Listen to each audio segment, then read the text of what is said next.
João, eu acho, que tem uma Começa aqui no assim, Facebook. Quando o milagre vem, Começou a tradução? alguém tem que pegar. Ele não suas missionárias noide. Agora começou aqui. E do Instagram?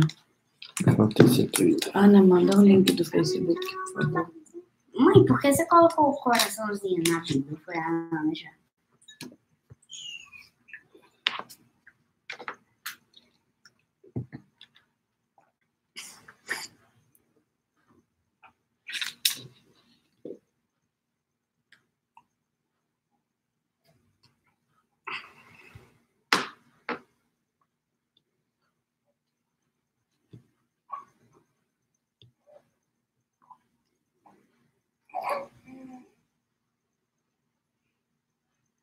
Será que a primeira palavra do Facebook?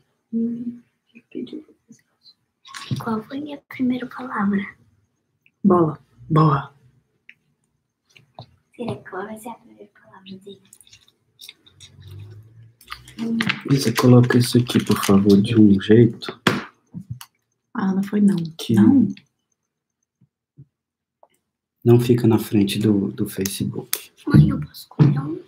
Onde está a câmera? Ah. Opa. Pronto. Deixa ele mais juntinho aqui. O do Facebook tá certo?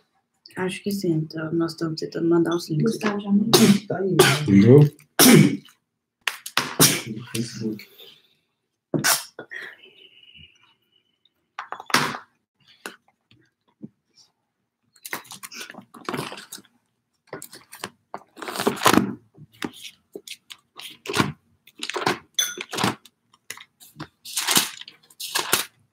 Qual que é a liturgia? Jeremias 33. De 1 a 13. Pronto, já enviei. Minha mãe enviou do Zoom, Gustavo enviou do Facebook e eu do YouTube. Ok. Boa noite, irmãos. Graça e paz. Nós vamos começar o nosso culto doméstico online, pela graça de Deus, né? Nós temos esse recurso. E nós vamos fazer uma liturgia simplificada, uma leitura, um hino.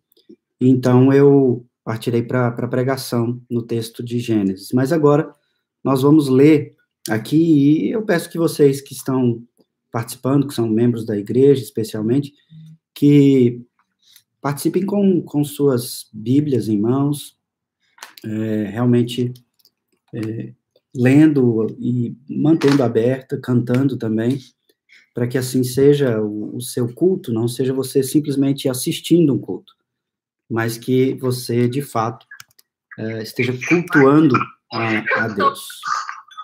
Coloca no mudo aqui. Só você baixar o volume aqui. E não abaixa pouco.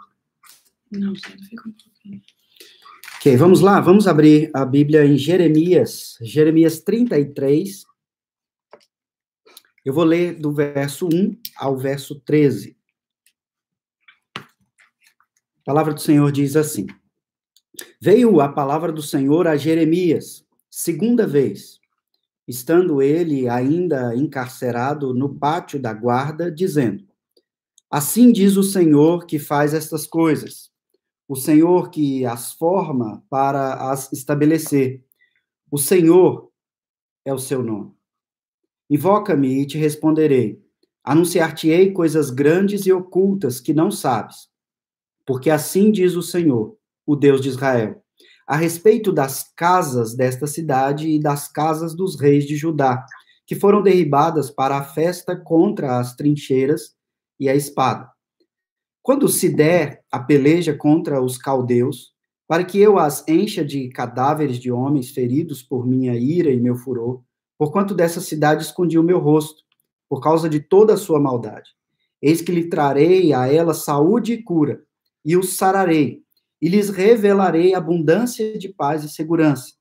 Restaurarei a sorte de Judá e de Israel, e os edificarei como no princípio. Purificá-los-ei de toda a sua iniquidade, com que pecaram contra mim. e perdoarei todas as suas iniquidades com que pecaram e transgrediram contra mim. Jerusalém me servirá por nome, por louvor e glória, entre todas as nações da terra, que ouvirem todo o bem que eu lhe faço. Espantar-se-ão e tremerão por causa de todo o bem e por causa de toda a paz que eu lhe dou. Assim diz o Senhor, neste lugar que vós dizeis que está deserto, sem homens nem animais, nas cidades de Judá e nas ruas de Jerusalém, que estão assoladas, sem homens, sem moradores, sem animais, ainda se ouvirá a voz de júbilo e de alegria, e a voz de noivo e de noiva, e a voz dos que cantam.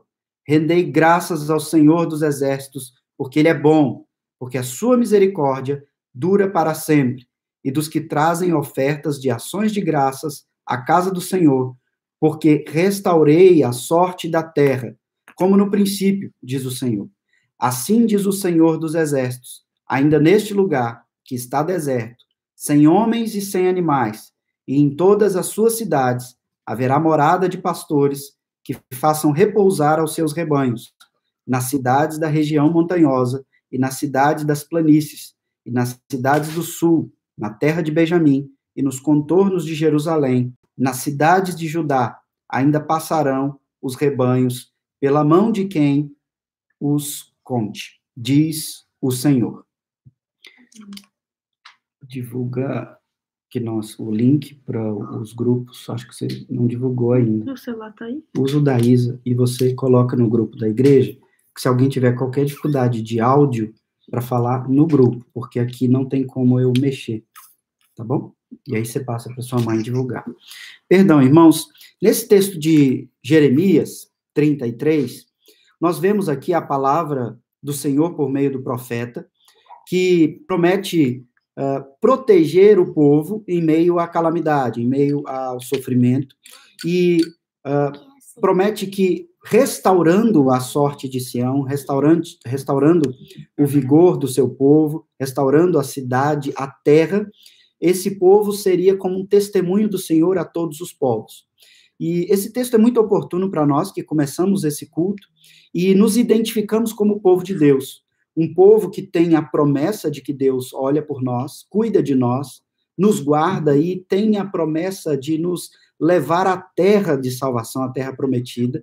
E ele mesmo requer que nós, como povo da aliança, sejamos aqueles que levemos adiante o testemunho de que ele cuida dos seus. Ele é o que protege. O texto diz que ele restaurará a sorte do seu povo, e ele purificará o seu povo das suas próprias iniquidades. Veja que Israel tinha pecado contra o Senhor, e agora o Senhor Deus promete restaurá-los, tanto na vida temporal, naquilo que eles precisavam, na sua vivência, na sua terra, mas promete ainda darmos esse entendimento daquilo que aconteceu lá, da forma com que Deus agiu para o nosso contexto de hoje, e esperando que Deus haja de forma semelhante conosco, que enfrentamos alguma dificuldade nesse tempo. Vamos cantar um hino agora ao Senhor, se for possível, na sua casa, no seu lar, cante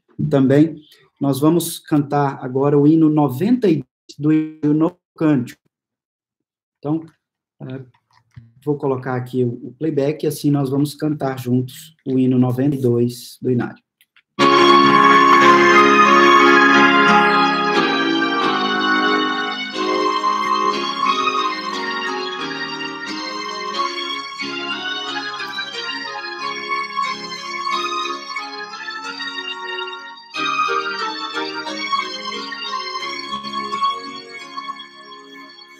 Deus promete grandes frutos, esperando sem a fé enfraquecer, o Senhor a fé contemplará.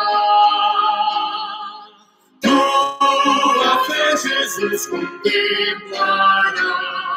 Senhor, que Jesus promete dar, ele vê o coração e responde a petição. Tua fé, Jesus, contemplará. Quando Quantas maravilhas Deus realizou por alguém que firme nele confiou e que da promessa em nada duvidou. O Senhor a fé contemplará.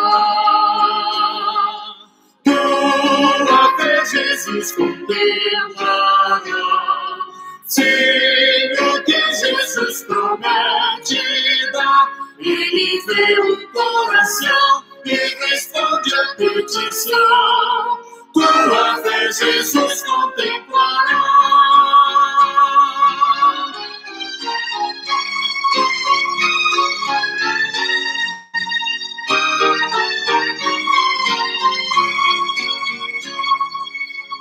Se cremos no que Deus nos prometeu, pois jamais desonrará o nome seu.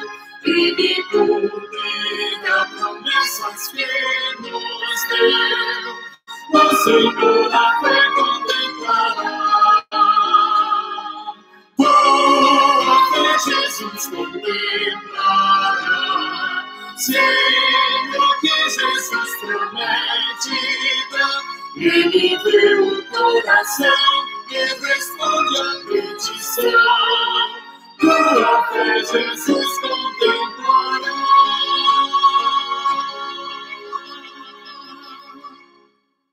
Nós acabamos de cantar, lembrando que, assim como os nossos irmãos no Antigo Testamento, quantas maravilhas nós sabemos que Deus já realizou no passado e até mesmo no passado mais recente nas nossas vidas.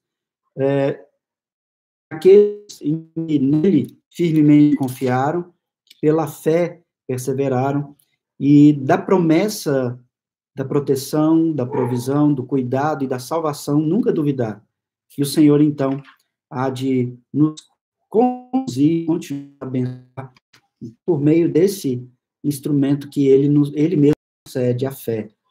Então, irmãos, da forma como nós lemos e da forma como nós cantamos, eu quero orar nesse momento pela fé, pedindo que o Senhor haja para conosco nesse tempo, assim como ele agiu, como nós ouvimos no teu Pai gigantesco, expressivo, mas somos o teu povo e estamos reunidos em teu nome. E sabemos, ó Pai, que pelo uso da internet, das redes sociais, muitos dos nossos irmãos da igreja local e muitos dos nossos irmãos espalhados por toda a terra, ó Pai, estão reunidos também nesse dia que o Senhor, desde a criação, separou para si, para que nós descansássemos nas tuas promessas, e o Senhor assim, ó Pai, nos abençoasse. Nós estamos aqui, ó Pai, pela fé, cumprindo no entendimento daquilo que o Senhor nos deu, o teu mandato de nos reunir, de te cultuar, e pedimos então, ó Pai, que o Senhor nos abençoe, que o Senhor ouça as nossas orações, que o Senhor nos conduza, ó Pai, que o Senhor haja com misericórdia para conosco, e assim como o Senhor agiu no meio do teu povo, ó Pai, e os instruiu por meio do profeta Jeremias, ó Pai, nós pedimos que o Senhor haja em nosso meio, na nossa cidade, ó Pai, no nosso país. Que o Senhor haja, ó Pai, nos abençoando, nos conduzindo, nos protegendo, ó Pai, porque nós somos o teu povo. Nós, ó Pai, somos o foco do teu olhar, como o Senhor mesmo diz em tua palavra. E o Senhor nos revela que o Senhor é um Deus amoroso, cuidadoso, um Deus que não muda as suas promessas, um Deus que não descumpre as suas promessas, um Deus fiel. E nós estamos aqui crendo, ó Pai, que o Senhor de fato não vai permitir que nada nos falte. O Senhor há de nos prover tudo o que nós necessitamos. E que resta a nós, ó Pai, sermos fiéis a Ti, nos nossos compromissos, nas nossas ações de cumprimento da Tua palavra, nas boas obras, no nosso exercício de fé, de vida de piedade, ó Pai. E nós pedimos também que o Senhor nos capacite a perseverar firmes dessa forma. Abençoa-nos agora, ó Pai, quando nós vamos ler mais um texto da Tua palavra. E vamos buscar a orientação do Senhor.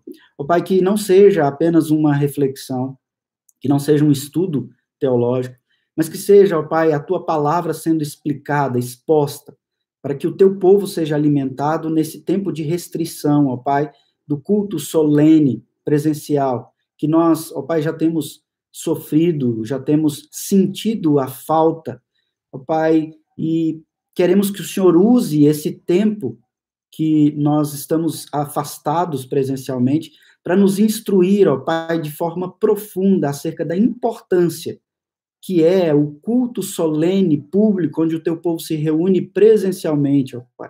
Ensina-nos, enche-nos desse sentimento de saudade, que nós realmente percebamos a importância daquele momento, para que tão logo, ó Pai, o Senhor nos restaure a convivência, nós estejamos alegres, juntos, unindo aspectos e em outros, por meio da tua palavra nesse momento. Nós te pedimos, nós nos apresentamos, nós nos agradecemos. Em nome de Jesus. Amém. Amém. Vamos abrir as Bíblias em Gênesis. Hoje nós vamos para o capítulo 38. Nós começamos uma série de exposições, que já estava na nossa programação para começar no nosso culto presencial, solene, na igreja, e nós fomos pegos de surpresa por tudo isso que tem acontecido, mas não mudamos ali o nosso propósito, e vamos continuar essa série, ou vamos realizar essa série, que eu comecei domingo passado, a partir do texto de Gênesis 37. Essa história, Gênesis 37 até o final do livro de Gênesis, é muito conhecida como sendo a história de José, e ela sim trata do personagem José, mas ela é prioritariamente uma história de Deus abençoando, conduzindo, restaurando o seu povo, o povo da aliança. E Deus se revela nessa história por meio dessa narrativa que trata dos filhos de Jacó, que agora se chama Israel, dos filhos de Israel. E a aplicação de entendermos essa história, de entendermos a revelação de Deus, é muito clara, porque nós somos os filhos de Israel, nós somos o povo de Deus, nós somos os descendentes da fé de Abraão. Então, é nesse sentido que nós nos aproximamos hoje do texto de Gênesis 38. Como eu mencionei domingo passado, a ideia é que nós vejamos o conteúdo de todo o capítulo 38, mas porque nós estamos de forma virtual, eu vou ler até o verso 6, que dá um primeiro prenúncio da narrativa, e à medida que eu desenvolver a exposição, você perceberá os outros versos da continuação, verso 6, quando conta o quadro, onde acontece, e os personagens principais dessa história. Do verso 7 até o verso 14, mostra um segundo momento, onde uma armação maldosa acontecendo. Então, a partir do verso 15, nós temos o desenrolar dessa trama e a mostra da misericórdia de Deus nessa história. Então, eu vou ler no capítulo 38, verso 1 ao verso 6. Eu peço que você, então, permaneça com sua Bíblia aberta, porque você vai acompanhar no desenvolver da exposição todo o texto do capítulo 38 e entender essa trama, essa história que acontece aqui, e entender como Deus se revela a nós por meio dessa história que, às vezes, nos assusta tanto. Ele diz assim: aconteceu, por esse tempo, que Judá se apartou de seus irmãos e se hospedou na casa de um adulamita, chamado Ira. Ali viu Judá a filha de um cananeu, chamado Sua. Ele a tomou por mulher e a possuiu. E ela concebeu e deu à luz um filho. E o pai lhe chamou Tornou a conceber e deu à luz a um filho.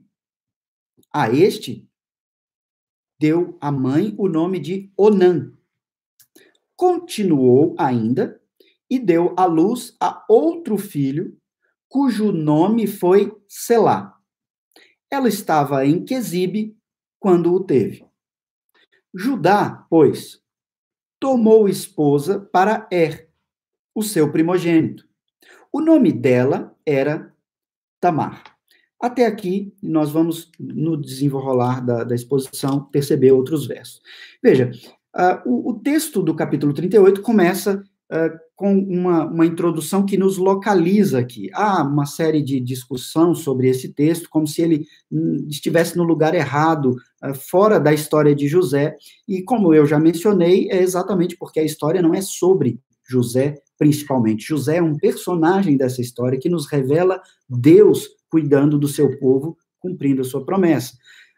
Nós paramos lá no capítulo 37, no momento em que José foi vendido pelos seus irmãos os ismaelitas, que estão de caminho para o Egito, para negociar a vida de José ali.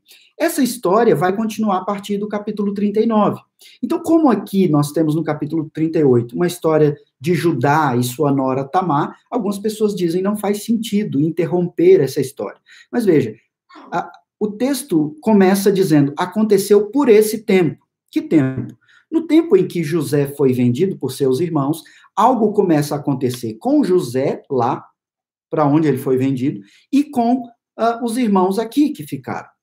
Nesse período, que continua a acontecer na vida de José, o autor, Moisés, começa a nos dar agora uma dupla perspectiva. O que está acontecendo em lugares diferentes? O que acontece aqui é o que nós vemos com Judá, a sua família, como ele se desenrola após ter tramado um plano e vendido seu irmão. José está vendido ao Egito. Se José fosse, de fato, o foco de toda essa história, nós teríamos, de fato, dificuldade de encaixar a história, essa história que não tem muita ligação com José, aqui, logo em seguida, ele ter sido vendido.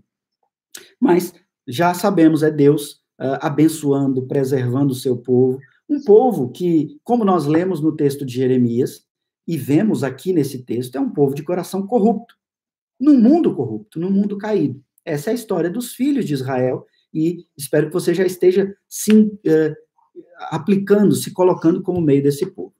Entendendo isso, nós podemos analisar os personagens que saltam, que brilham mais nessa trama do capítulo 38. Eles são Judá e Tamar. Por isso eu li até o verso 6, quando apresenta o nome de Tamar a primeira vez, como sendo a nora que Judá escolheu para o seu filho mais velho. Então, veja, eles são os personagens mais importantes nesse capítulo, e você já observe isso, já esteja atento a isso. Nessa história, Judá engana essa sua nora, e ela revida, ela se vinga, ela engana a ele também. Judá, também nessa história, abandona a promessa da terra. Havia uma promessa de terra para esse povo, promessa feita a Abraão, que devia ter abandonado a terra de Ur dos caldeus, ele não era mais agora para continuar se relacionando ou vivendo como um caldeu, ele teria um Deus, um povo, uma terra, e Judá vive dentro dessa promessa, só que ele abandona essa terra, ele abandona essa promessa, por isso eu intitulei o sermão como Abandonando a Terra. Onde nós vemos Deus se revelar nesse tipo de história, ou nessa história? Nós vemos Deus se revelar na graça e na misericórdia de Deus, que faz com que tanto o nome de Judá, quanto o nome de Tamar, estejam descritos lá na frente, na genealogia de Cristo, lá em Mateus. É isso que nós veremos hoje. A graça, a misericórdia salvadora, redentora, restauradora de Deus para com o seu povo, que é corrupto, que vive num contexto de corrupção. E é isso que nós veremos hoje, o abandono da terra. E nós veremos isso analisando 3 argumentos para facilitar o entendimento de vocês. O primeiro deles é o abandono da promessa da terra. Então, esse é o primeiro. O segundo que nós analisaremos é a trama da maldade que se multiplica na terra. E, em terceiro, a abundância da graça que nos resgata, tanto do abandono da terra, como da maldade que se multiplica. Então, eu dediquei tempo no texto anterior, no capítulo 37, falando sobre Deus nos conduzindo, nos abençoando e provendo né, cuidando de nós por meio da semente prometida, né, da semente estabelecida. E eu desenvolvi ali esse assunto que era fundamental para você entender daqui até o último capítulo de Gênesis. Os temas que Moisés nos colocam como temas norteadores, como fio condutor para o entendimento da revelação. Então, nós falamos e pensamos ali um pouco sobre semente. É lógico que nós não entendemos tudo, não vimos tudo, mas nós entendemos o suficiente. Hoje, nós precisamos entender mais outros dois elementos. São elementos tão importantes quanto na história da redenção do povo de Deus. E eles estão em conjunto com a semente. Esses dois outros elementos são terra e aliança. Semente, terra e aliança. Veja, para entender essas três expressões, aliança é em si um compromisso, um pacto, uma promessa de redenção. É um pacto que foi feito por Deus com o seu povo de os restaurar para a terra da salvação. Veja, lá no Jardim do Éden, o homem tinha uma terra. Era o jardim que Deus plantou e colocou o homem nessa terra. Veja que o homem é colocado. Naquela terra manava toda a provisão necessária. Deus dava tudo que o homem precisava para viver, sobreviver e se deleitar na criação e na presença de Deus. Ali tinha a provisão, o cuidado de Deus por meio da semente, foi o que nós vimos. Mas também ali no jardim, Deus se relacionava de forma íntima com o homem naquela terra. Veja que era ali o local do relacionamento. Por isso, alguns teólogos chamam de jardim-templo, local de relacionamento com Deus. Havia um relacionamento pactual, um relacionamento de comprometimento entre Deus e o seu povo. Agora, com o homem na condição de pecado ali, depois de Gênesis 3, Deus, então, faz a aliança da promessa. Há uma promessa ali que nós vimos, uma promessa de restaurar o homem à terra da salvação, uma nova terra, um novo céu restaurado. Aquele que foi destruído pelo homem agora será restaurado. Então, nós já vimos aqui as sementes, nós vimos a promessa, ou seja, o pacto, a aliança, e a terra, a promessa da terra, que é divulgada, anunciada aos homens, que será conquistada por meio da semente prometida, do Messias, que viria por meio da semente e restauraria o seu povo ao relacionamento com Deus, o relacionamento pactual, a convivência com Deus, e a terra prometida, a terra da salvação, o novo céus e a nova terra. Então, assim, nós vemos três elementos, né? A aliança, promessa, a terra da promessa e a semente da promessa, a sua nora. Então, vamos entrar nessa trama que acontece aqui nesse texto, no abandono da promessa da terra. O enredo desse capítulo é guiado pelo direito que uma mulher chamada Tamar tem de participar na descendência da tribo de Judá. Ela quer ser mãe de um herdeiro da tribo de Judá. Herdeiro esse da semente, da aliança, da terra de Judá. Mas nós vemos no início do texto que Judá, o próprio, ele se afasta da terra. Veja, antes ele afastou José da promessa, da terra, e agora ele se afasta também. Ele recebe como castigo, pelo que ele fez com seu irmão, ou pelo que ele deu a ideia de se fazer, o seu plano, ele sofre o castigo pelo que ele mesmo infringiu ao seu irmão. O seu irmão está afastado do relacionamento, da terra, e ele agora se afasta por vontade própria. Isso nós vemos em outros textos, e vemos, inclusive, o apóstolo Paulo explicar isso no Novo Testamento.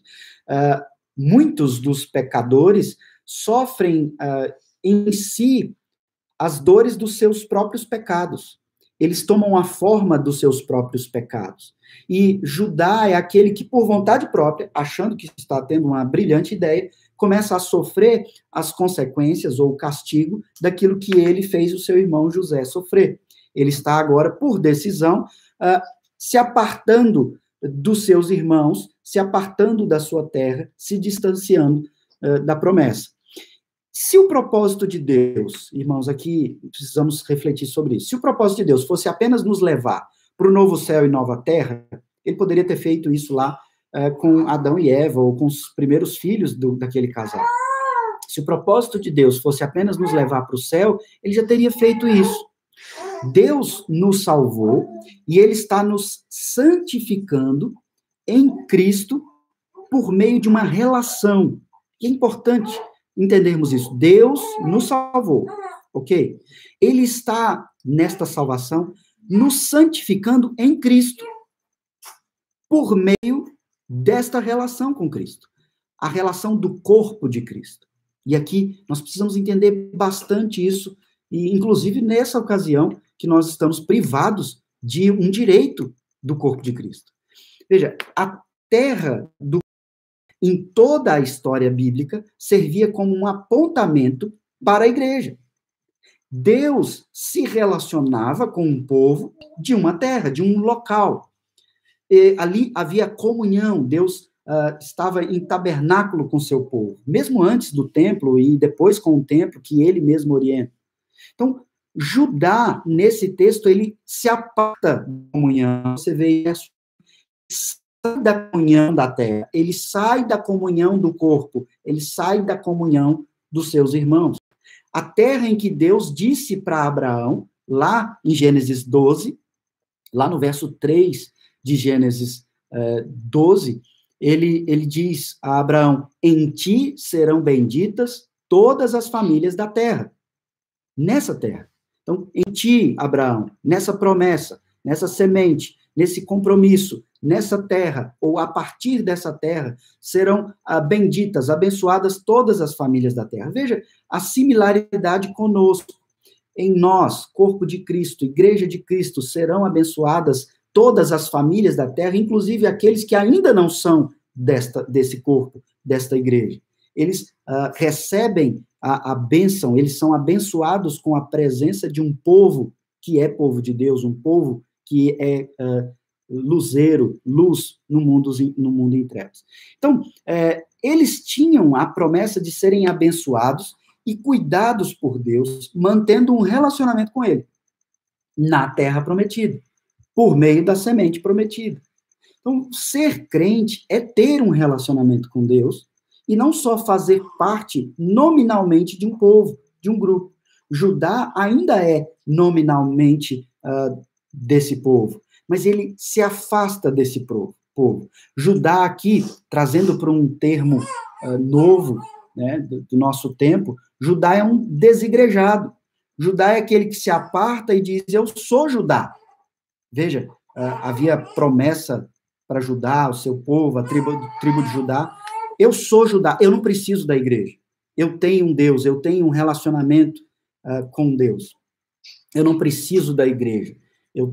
Alguns crentes em nosso tempo, ou pseudo-crentes, ou crentes realmente enganados, dizem, eu sou crente, eu tenho Cristo em mim, eu não preciso do corpo de Cristo. Eu só preciso dele. Eu sou autossuficiente. Veja, isso é um erro muito antigo.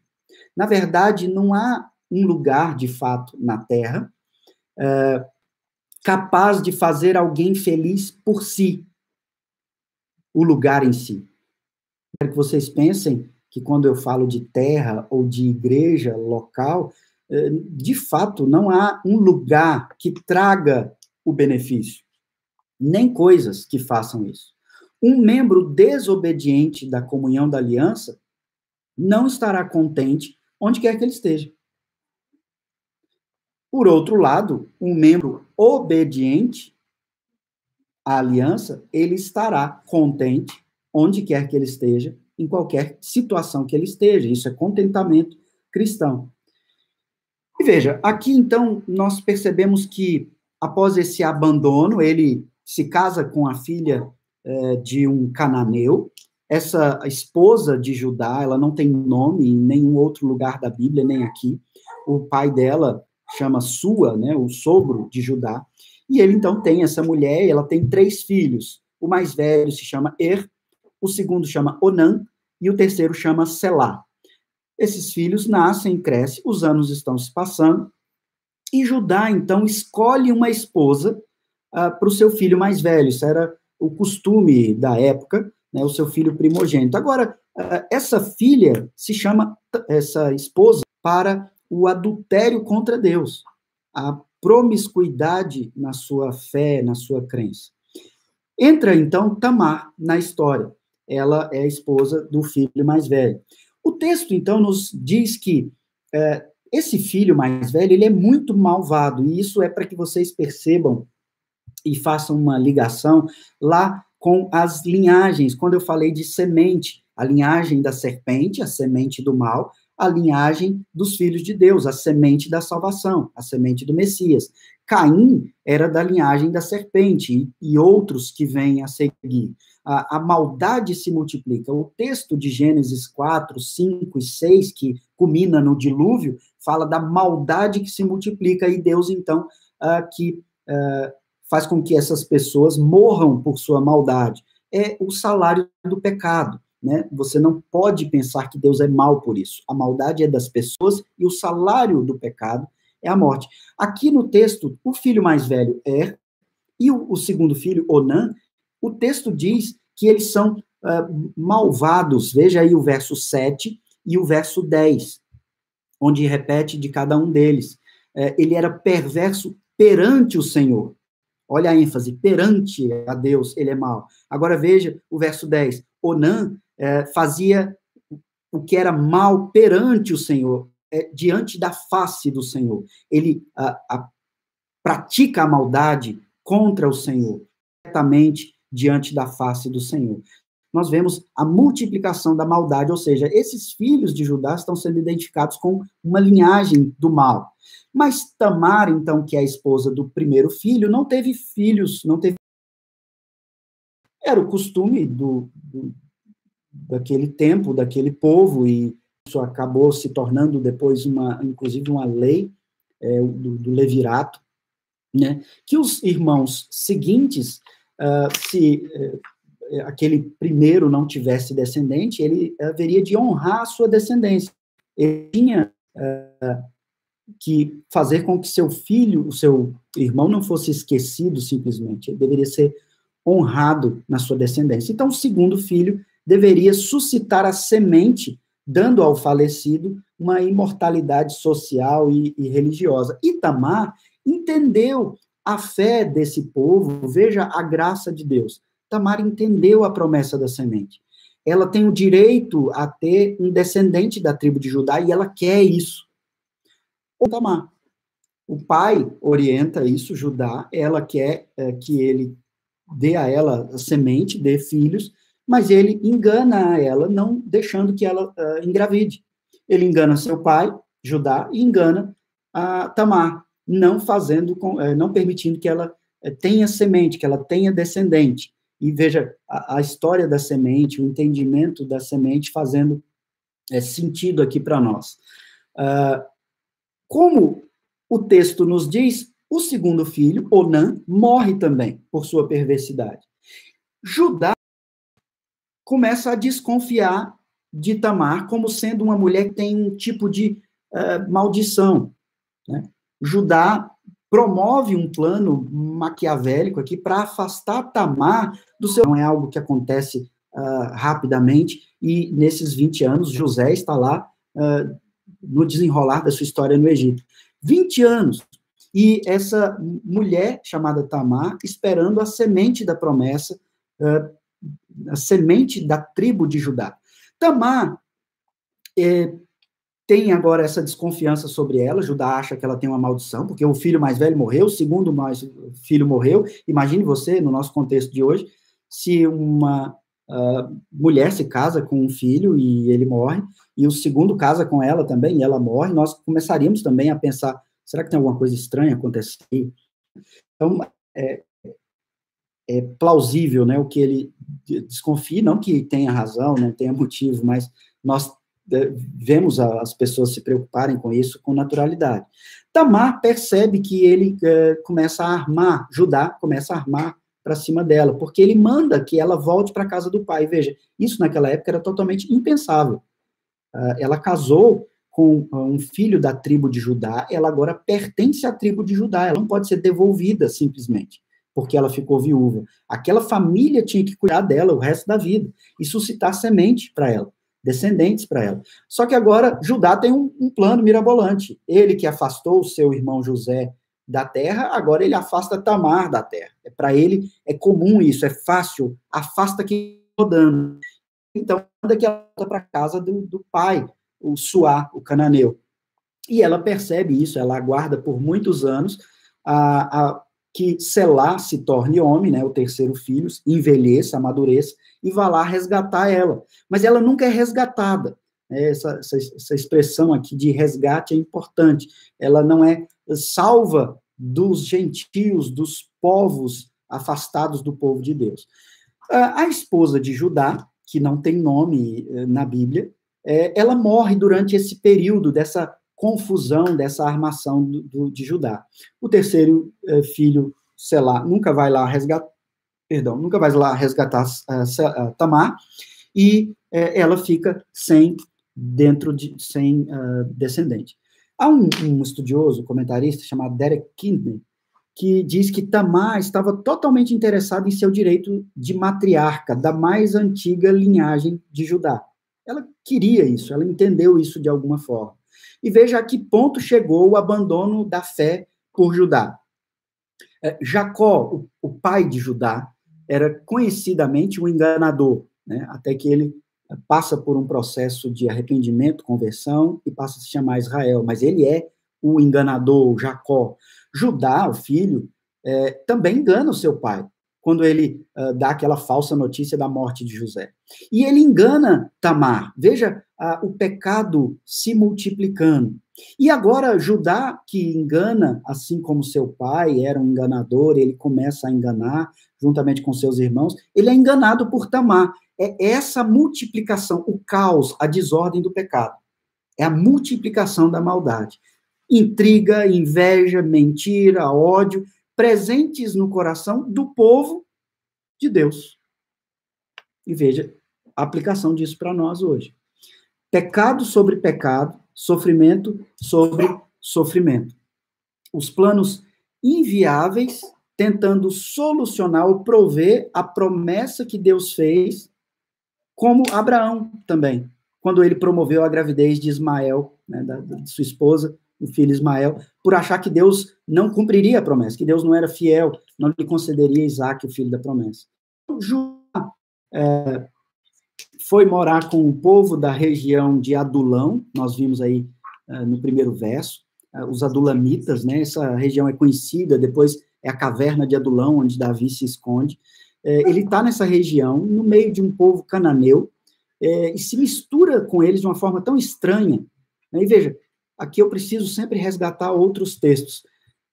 Os cananeus, eles são o povo formado pelos descendentes de Cã.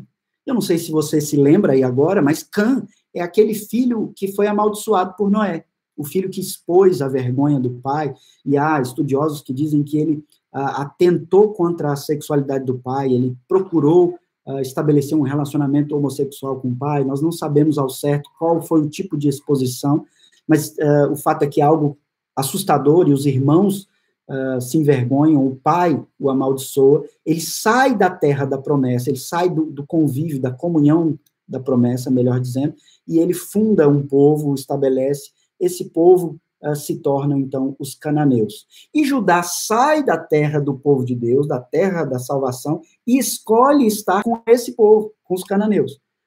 Para vocês terem uma ideia, o culto dos cananeus envolvia prostituição, orgia, durante o culto. Era uma forma de culto, misturado com uma magia da fertilidade ou algo nesse sentido. E Judá, nesse período que ficou viúvo, ele está tão envolvido e cego pelo seu pecado, que ele vai ao templo dos cananeus cultuar dessa forma. participar de orgias em forma de culto, algo que é totalmente estranho ao povo da promessa, da aliança. Ele, então, indo para lá, Tamar, já sabendo do seu projeto maquiavélico, ela trama contra ele, ela vai para a porta do templo. E veja, as prostitutas comuns da rua, da sociedade, elas andavam sem cobertura, sem véu. Mas as prostitutas cultuais eram assim identificadas porque elas tampavam o rosto, porque algumas delas, inclusive, eram membros daquela comunidade, daquela igreja, eram mulheres casadas, e elas se tampavam. E elas, então, participavam daquilo simplesmente como uma forma de culto, mas sim recebiam ali um tipo de oferta e tal. E havia, sim, as prostitutas profissionais que se envolviam nisso também. O fato é que Tamar está com um véu no rosto e ela não pode ser reconhecida por Judá. E ela fica ali estrategicamente porque ela sabe que ele está com seu relacionamento com Deus totalmente quebrado. E ele, então, vai cultuar na sua viuvez dessa forma e encontra Tamar na porta do templo. Agora, veja aí os versos 14 e o verso 21, que dão para nós o entendimento de que ela coloca esse véu, e lá no verso 14 diz que ela está coberta com o véu, e lá no 21 diz que ele a identifica como uma prostituta cultual. Então, veja, isso é conhecido, ela se disfarça de algo que Judá estava acostumado, e ele não vê estranheza nisso. Judá caiu aqui pelo seu próprio pecado. Ela se aproveitou do pecado dele para fazê-lo cumprir a promessa da semente na sua vida. Um enganando o outro, pecado sobre pecado. O plano dela é agora ter como provar isso depois, que ele teve essa relação com ela. Ela pede a ele, como forma de garantia de pagamento, os pertences totalmente pessoais dele, personalizados. Nenhuma outra pessoa poderia ter, senão ele próprio. Ela pede um selo, um cordão e um cajado. Tudo isso está aí no desenrolar do texto. Esse selo era uma espécie de brasão pessoal que identificava Judá, era personalizado, era só para ele. Esse cordão era onde era pendurado esse selo. Esse selo era usado para marcar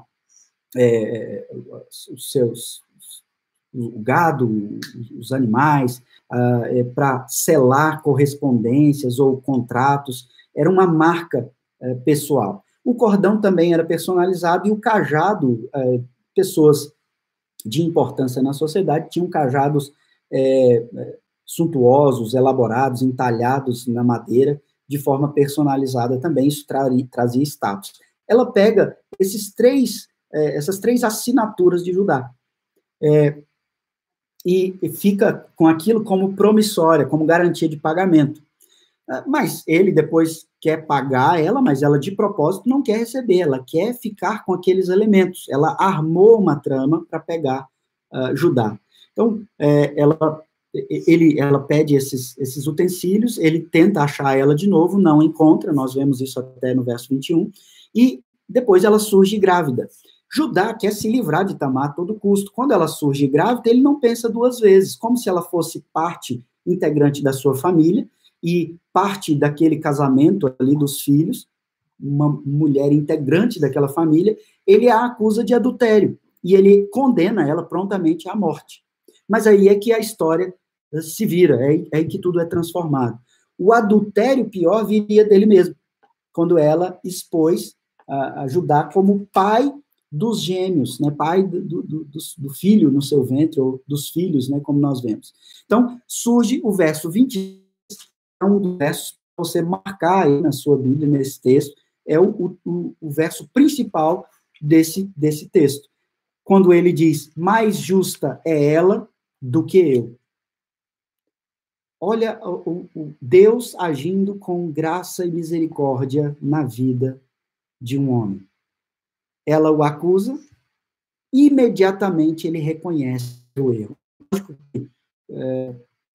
Nós podemos pensar, não tinha outra situação, não tinha como fazer, mas aqui nós vemos o primeiro lampejo da restauração da vida de Judá. Mais justa é ela do que eu. Veja, aqui não é o momento, mas lá na frente nós vamos fazer alusão com a justificação em Cristo. Quando nós somos declarados justos, ele declara ela justa aqui. Mais justa é ela do que eu. Porquanto não dei a selar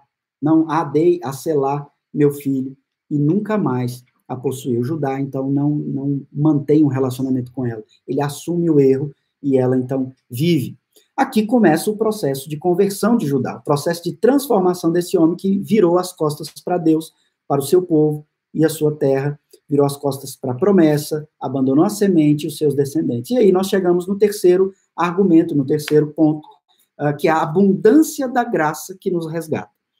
A intriga aqui entre as duas linhagens que nós vemos, as duas linhagens das sementes, né, da serpente, dos filhos de Deus, ou da promessa, linhagem da salvação, nós vemos ela continuar aqui.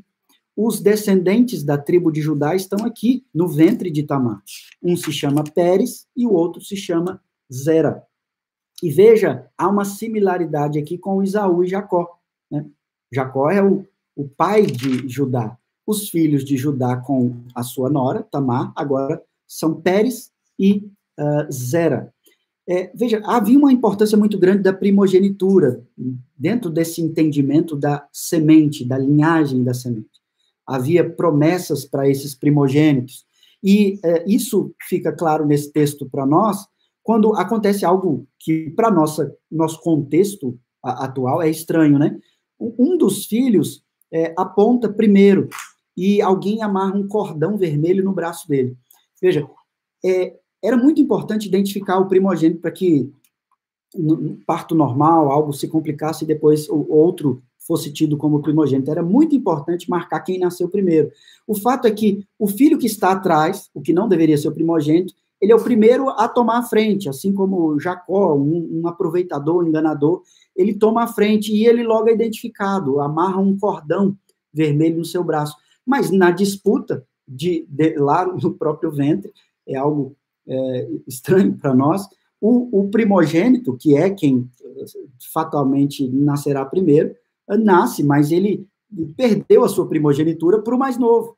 E Deus inspira Moisés e nos dá entendimento dessas coisas que aconteceram muito antes, até mesmo de Moisés, para que nós entendamos a importância do que está acontecendo, coisas que nós não poderíamos saber por outro meio. O que nós estamos vendo nessa história, irmãos, está experimentando aqui o sabor amargo do pecado para então ser restaurado pela graça e continuar a linhagem, a semente da promessa, por meio de seu filho. A história de Judá e Tamar nos aponta para a ação misericordiosa de Deus para conosco e nossos pecados. E é importante você aplicar esse entendimento à sua vida. É a revelação da graça de Deus nesse texto. Uma graça que alcança e restaura pecadores horríveis, que, quando encontram arrependimento, confessam seus pecados, não importa se ele é judeu ou se ele é cananeu, se ele é gentil ou se ele é escravo ou livre, como diz Paulo lá em Gálatas 3:28. O apóstolo Paulo enfatiza a importância dessa graça salvadora, redentora, restauradora, em Romanos capítulo 1, lá no verso 16, quando ele diz: pois não me envergonho do evangelho, por quê? É poder de Deus para a salvação de todo aquele que crê. Primeiro do judeu, também do grego, ou seja, também do cananeu, também do brasileiro, também na minha vida e na sua vida. O evangelho salva o judeu, salva o cananeu, usando a semente da fé. E esse é o aspecto fundamental para nós finalizarmos o entendimento. No meio da comunhão da terra, é pela fé, na comunhão da terra, e nós vimos no início o apontamento dessa terra para a igreja, né? A importância de não ser um desigrejado, é na comunhão que Deus festa, e que Ele derrama bênção e vida para sempre. E ali que acontece o anúncio do pacto, como no caso de Tamar, como no meu caso, como no seu caso. Então, há um outro comentarista, um estudioso, que diz, o nome dele é Bruce Watke, que ele afirma: Judá figura como uma testemunha da espantosa graça de Deus. Judá falhou como filho da aliança, casando-se com Cananita, uma cananita, né? E se portando como eles, cultuando de forma estranha, e ele falhou como pai, criando filhos perversos, sendo um sogro perverso. Mesmo assim, o seu nome está lá em Mateus, capítulo 1, na linhagem da semente da redenção, na linhagem de Cristo, que morreu para mudar a vida de Judá, que morreu para pagar por esses pecados horríveis que nós vemos aqui. Porque o sacrifício de Cristo, ele tem efeito atemporal, para frente e para trás. Ele salva Judá, ele salva Tamar, ele salva eu e você que estamos adiante. Lá no Evangelho de Mateus, no capítulo 1, especificamente no verso 3, nós vemos ali o nome de Judá e de Tamar. E com Tamar, no meio de uma história cheia de pecado, eram portadores da semente da promessa do nosso Redentor Jesus Cristo. Judá é um antepassado de Jesus Cristo. E ele faz parte da linhagem da semente dos filhos de Deus. Esse enganador Judá vai passar um processo de transformação tão grande, do qual nós seremos testemunhas nos capítulos à nossa frente, de forma que esse homem covarde chega lá na frente, convertido, a oferecer a sua própria vida para salvar a vida do seu irmão mais novo, chamado Benjamim. Ele se oferece em lugar de Benjamim. Mas ele tem que passar por uma transformação que Deus está começando aqui, após tão terrível pecado. Isso nos deixa claro, mais uma vez, que o pior dos pecadores, irmãos, não importa a profundidade do pecado, o pior dos pecadores pode ser perdoado e salvo da condenação eterna do pecado. O sangue de Cristo é suficiente para nos salvar e nos perdoar, nos purificar de toda injustiça. Nós com o abandono da promessa, o abandono da fé, honrando a semente implantada em nós. Precisamos parar de negligenciar a terra da promessa, ou seja, a igreja de Cristo, que hoje é o pedaço que nós temos da terra prometida. Veja, a igreja é a maior e mais real representação hoje da promessa, da terra, da mente de Deus. Essa narrativa precisa gerar em você o entendimento de que, ainda que não estejamos cometendo os mesmos pecados que Judá, ou até os mesmos pecados de Tamar, nós temos um coração tão corrupto quanto o deles, com pecados gravíssimos, e assim como eles, Deus nos chamou ao arrependimento e fé, ele tem nos chamado ao arrependimento e fé diante desse texto, diante dessa palavra. Fé em Cristo Jesus, não fé na fé. O único sem pecado é Jesus Cristo, o único que é o caminho e a salvação. A semente prometida que nos deu acesso à terra da salvação, a terra prometida agora e para todo sempre. Cabe a nós, então, viver no cumprimento, no zelo dessa aliança de compromisso com Deus e o povo de Deus na Igreja de Cristo. Vamos cantar mais um hino, o hino 299, e eu farei uma oração em seguida, encerrando o nosso culto nesse momento. Hino 299. Vai encerrar, mas você vai começar outra. Ok, no Instagram está encerrando o prazo, mas nós iniciamos outra em seguida, imediatamente, ok? Hino 299 do Inário Novo Cântico.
nossas almas, ó Senhor.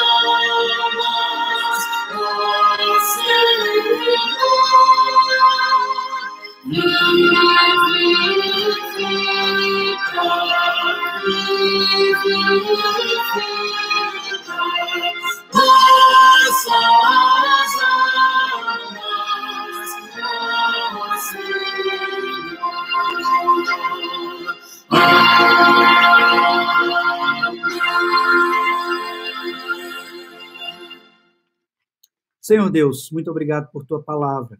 Obrigado pelo inicial no culto solene. Ó Pai, o Senhor tem nos dado todos os recursos que nós precisamos para cultuarmos em nossos lares, ainda em comunhão com a igreja do Senhor espalhada por toda a terra, Pai. A igreja não precisa estar unida para ser firme e fiel, necessariamente, ó Pai, neste momento, mas que, ó Pai, anseia por esse momento, ó Pai, de ajuntamento solene, como o Senhor estabeleceu desde o princípio do teu povo. Ó Pai, dá-nos o retorno, sara a nossa terra, ó Pai, restaura o nosso país, essa crise de saúde que se instala.